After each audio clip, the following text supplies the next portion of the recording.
Hello and welcome to Wonder in the Weeds, the show where every week we explore and share how we live, love, and grow right alongside grief, change, and the wild messiness of this human life. I'm Cristie Ritz-King, and I can't wait to share with you. So before we dive right into this week's weeds, let's just talk about this week. So, if you listened last week, you know that I have recently made a pretty big move in a number of ways, actually. Not only have we physically moved our house from, the East Coast of the United States to the Midwest, but I have sent my youngest baby off to college, and my middle one is a junior in college, and my oldest has graduated and actually moved back in with us.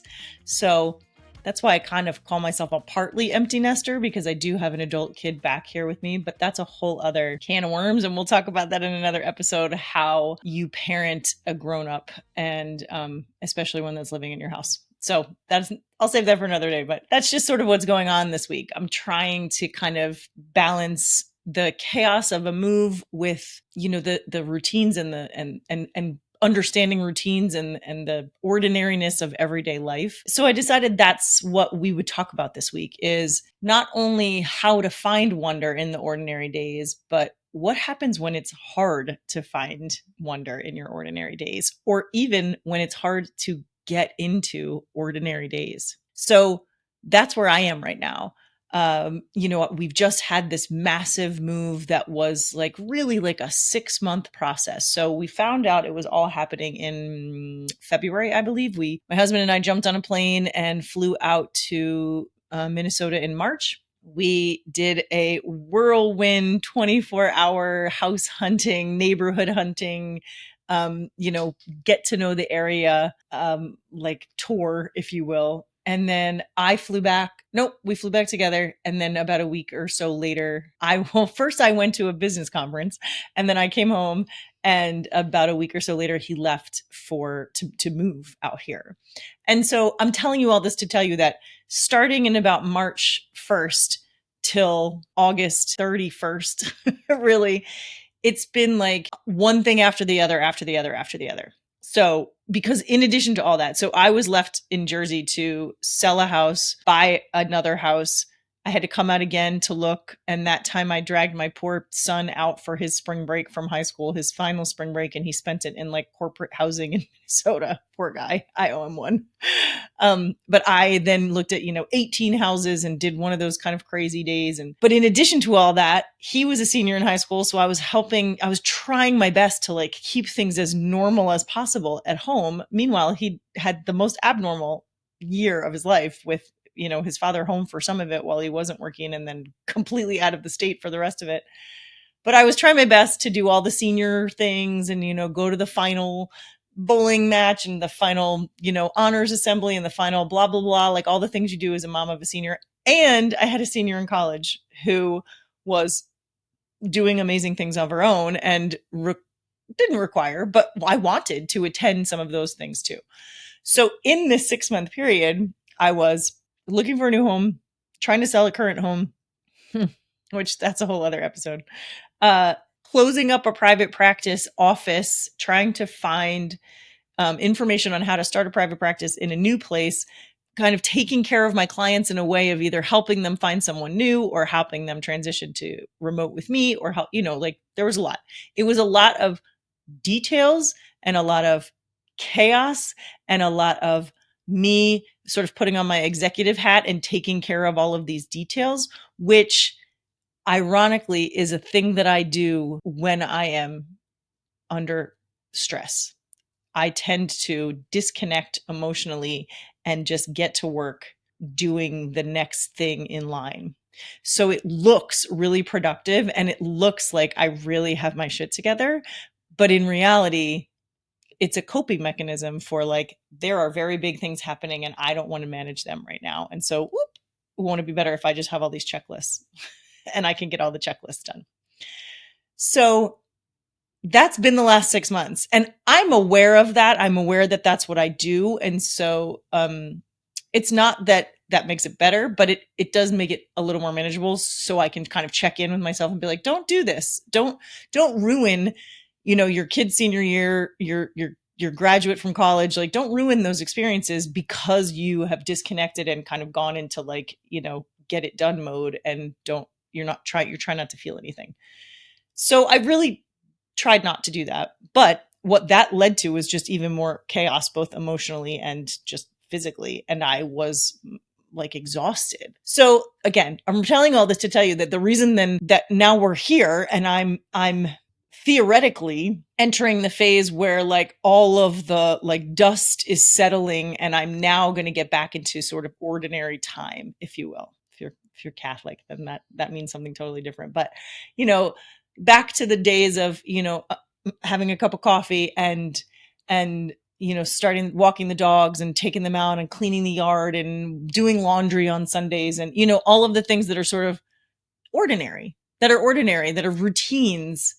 And I have found that it can be a bit of a challenge to settle back into routines after such big change and chaos, partly because it's a new place. So you can't really do the old stuff exactly the same. I can't walk into town and get a cup of coffee the same way I used to. I don't know where to go to get my hair cut. Like things that used to be put on the schedule. I no longer have the same exercise class that I used to attend that was routine. And I don't even have the same spaces. So like one of the routines I used to have in the cold winter months was to sit by my little like pretend fire with a warm cup of coffee and a journal and, some cards of some kind and pull a card and reflect a little bit and just take some time to sort of slow down and, be warm, quite frankly. I would do light therapy and right in my face. And I don't have that. I still have the same stuff. The light's right behind me and I have this beautiful space that I can now sit in, but I don't have the space that I used to have. And so the ritual of that routine isn't the same. So that's part one, is that I'm like the weekly weeds, if you will, right now are trying to get back to ordinary days. And how do I do that in a new place with new routines? What are my routines in this new place, in this new space of my life? So that's part one. But also part two is like the pressure that I have on myself to do it right. And I'm putting that in quotes for those of you not watching that are just listening. I'm saying, to do it right is, am I pursuing the right things professionally? Am I holding too tightly to the kids? Am I not checking in enough with the kids? Who am I in this new phase of my life? And if I get into routines that don't serve me, or more importantly, routines that I think I'm not supposed to, that's a pressure that I have really always had. Resting is not the easiest thing for me to do. I feel this like tremendous guilt about not doing enough stuff.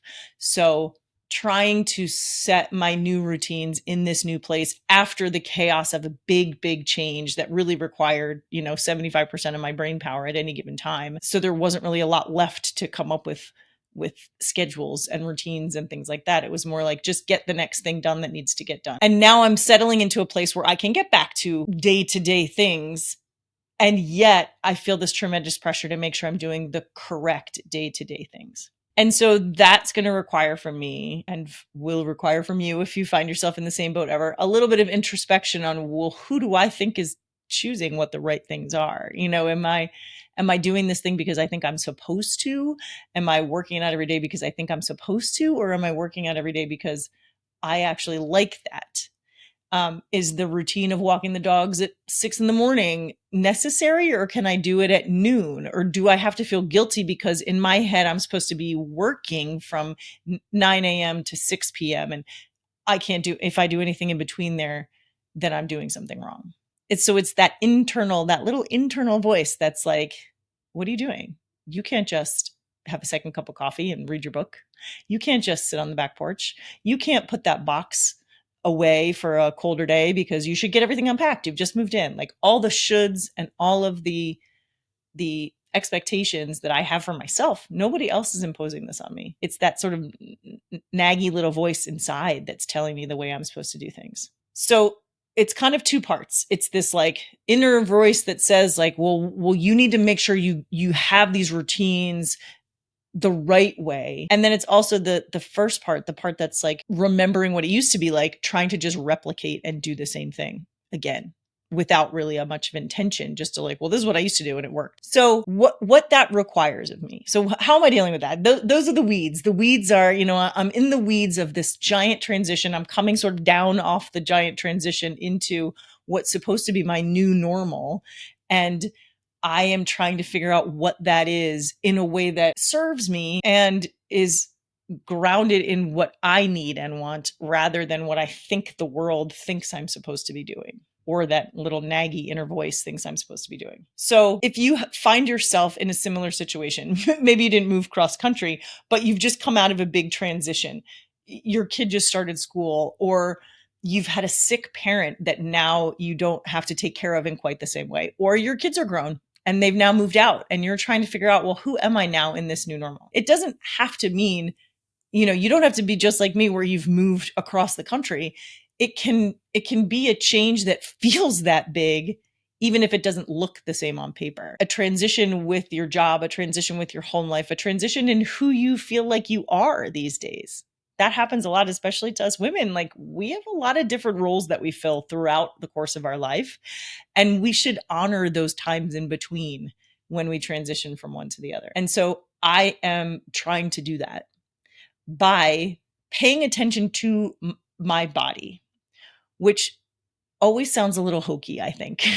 Especially if you know me, I don't really come off as like the woo-woo yoga teacher. Like, let's, there's literally a sound bowl behind me, but I don't necessarily present as somebody who is really staying in touch with my physical body and understanding what my gut is telling me and all of those things. When in fact, I really am that way.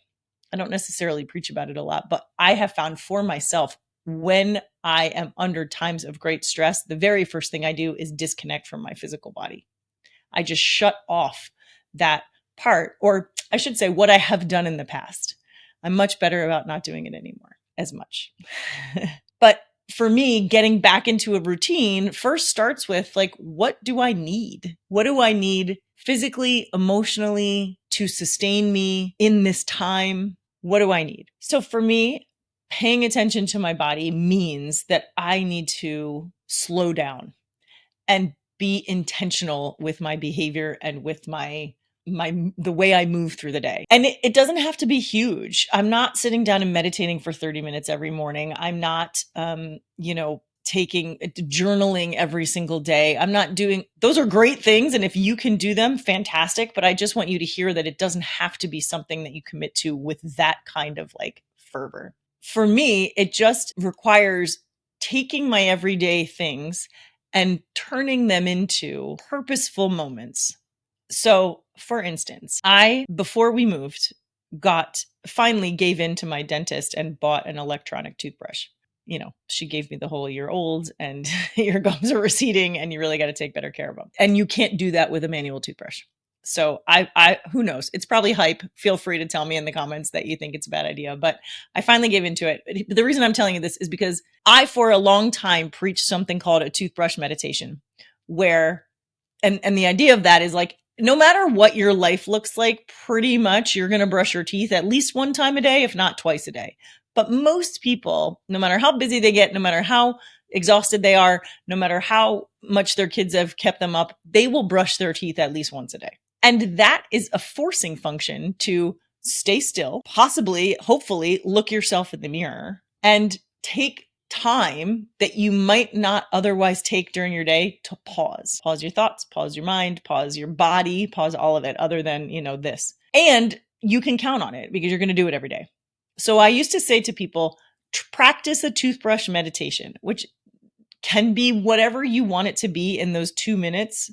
It's just a forced 2 minutes of introspection. Some people will look in the mirror and say positive things about themselves. I have been through phases where I've had to do that, and it helps. It helps you feel good. Some people will take 2 minutes and just check in, do a little body scan while you're brushing your teeth of like, what's bothering me, or what feels good, or where do I feel light and open versus, crunched in and small. Some people will repeat a mantra Like, I'm going to do great today, or I'm so happy for this today, or I'm so grateful for this today. Something that is sort of a repetitive thing over and over for those 2 minutes. And some people just stop for 2 minutes. So all they're doing is brushing their teeth, focusing on their on that sensation. What is it like to brush my teeth?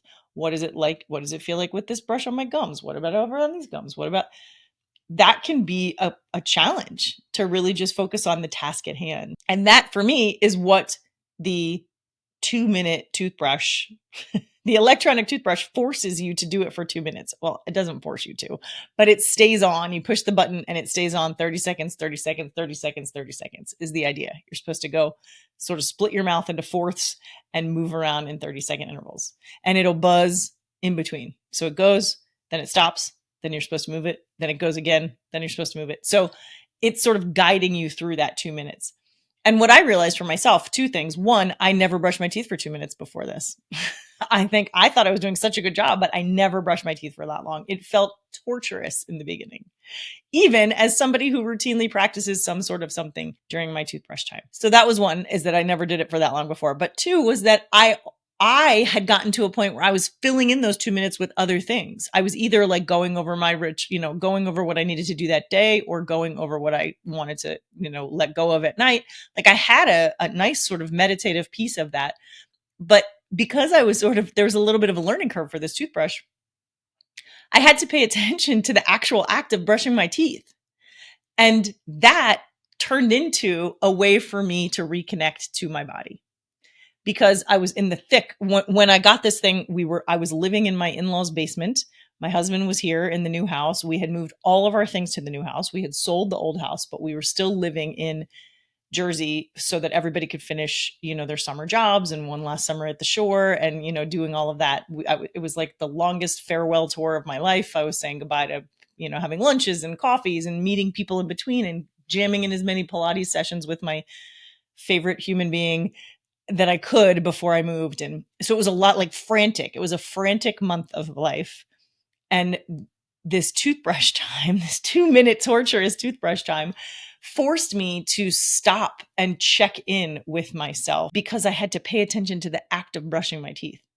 And I who know to be on the lookout for when I disconnect from myself, I had even done it without realizing it.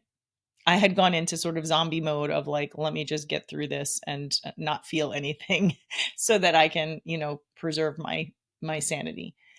And those 2 minutes in the morning and 2 minutes at night, I'll be honest, I shortchange the morning sometimes, but the 2 minutes at night were a time for me to just be present in my physical body. What does this toothbrush feel like? This is a weird sensation.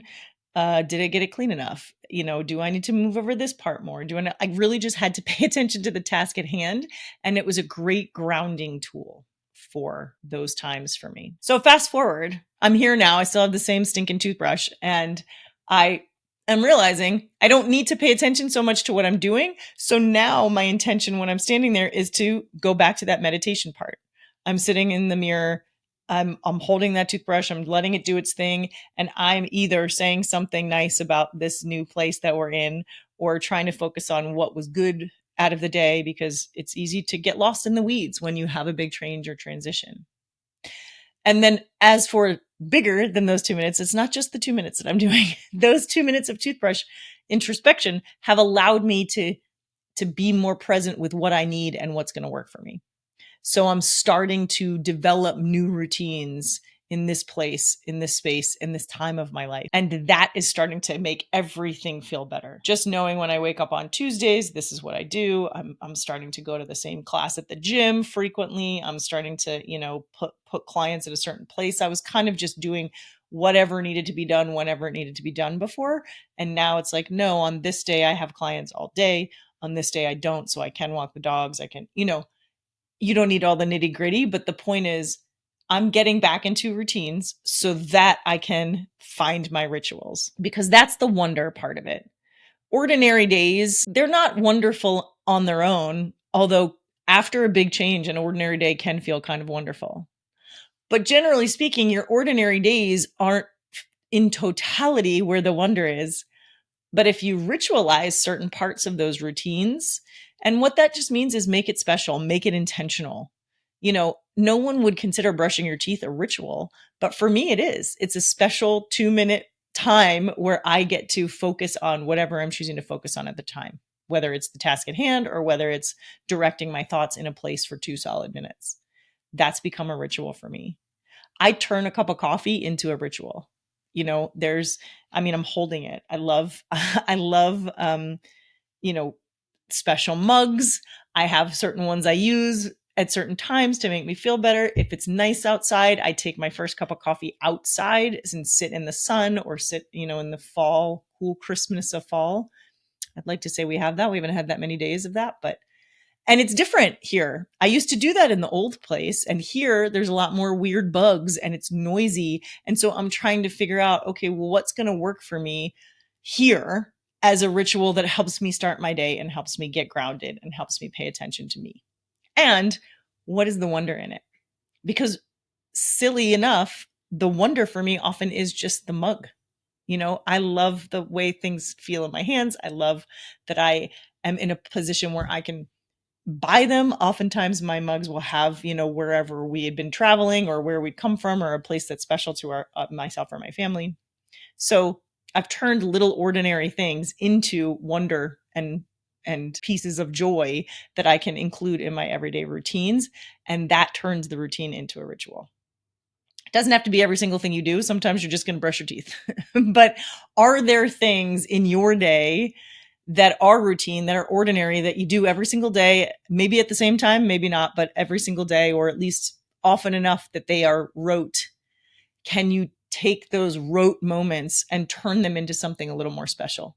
Even if it's just moments, can you turn the moments into something special? And that's where you find your wonder. So when the weeds are really thick, you have something every single day that you can look forward to, or that grounds you, or that brings that peace back into the otherwise chaotic system that's all around. So that's my wonder this week, is turning my routines into rituals so that I can get back to the ordinariness of life after such a big upheaval and change. So I wonder, where are you all with that? I'd love to know. What are your rituals? What are your routines? What did you not notice maybe was a routine or a ritual? And now that I've got you thinking about it, what are you seeing in your week that's new for you? Comment below, send me an email. I'd love to know. And as always, if you want me to address something specific here, I'd love to know that too. So if you've been listening and nodding along thinking, ooh, I really need more of this in my life, or that really hits different, or I'm so glad she said that, I was thinking it, just know that you're not alone. I have built a virtual community called the Women of Wonder, where we get to keep it real with each other. Like the olden days of social media, where you could build community without the hate and the rhetoric and the algorithms. Inside the WOW community, there are no more algorithms and no noise, just genuine connection, support, and solid research-based conversations. Just click the link below or shoot me an email and I will help you get signed up. We like to say it's the good part of what social media used to be, and we keep it safe for everybody. Can't wait to see you inside.